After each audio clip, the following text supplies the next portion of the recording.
Sir నమస్తే. నమస్తే. మీ పేరేం పేరు సార్? పెరుగు బక్కయ్య. పెరుగు బక్కయ్య. ఎవరు? పందికుంట. పందికుంట. ఈ చేను ఎవరు సార్? గోర్ల తిరుపతి. గోర్ల తిరుపతి. మా పక్కదే చేను. గోర్ల తిరుపతి దా మీది ఈ చేను? గోర్ల తిరుపతి. నీ పేరు? పెరుగు బక్కయ్య. పెరుగు మీది ఎక్కడా? మాది ఈ ఊరేగా వాళ్ళ చేను పక్క మాది. వాళ్ళ చేను పక్క చేను మీది. అంటే ఇది పత్తి ఎట్లుందే?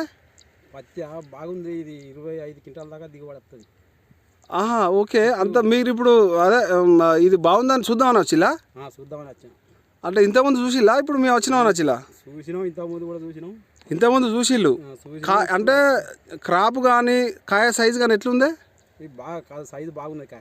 సైజు బాగుంది. సైజు బాగున్నది. చెట్టు మొత్తం ఫుల్గా దాని సరిపడా. కాయలు ఎన్ని ఉంటాయి మీ లెక్క ప్రకారం? చెట్టుకు 200 కాయ సిల్లరే ఉంటుంది.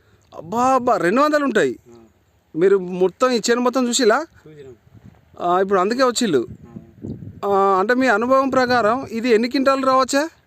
25 క్వింటాల సిల్లరే వెళ్ళవచ్చు అనుకుంటా. ఓకే.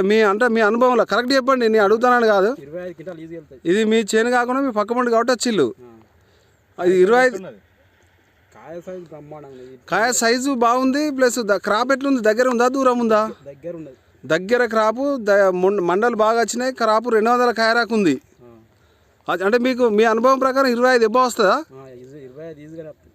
ఓకేనా? అవపడుతుందా? ఏది లేదు. దీనికి మేజర్గా ఏంటంటే ఈ కాడకు వచ్చేసి నువ్వు ఎక్కువ ఉంటుంది. నువ్వు ఎక్కువ ఉండడం వల్ల దోమపోటు అనేది చాలా తక్కువ ఉంటుంది. దీనికి ఏది లేదు. ఏది లేదు. బాగుంది. ఓకేనా? Thank you.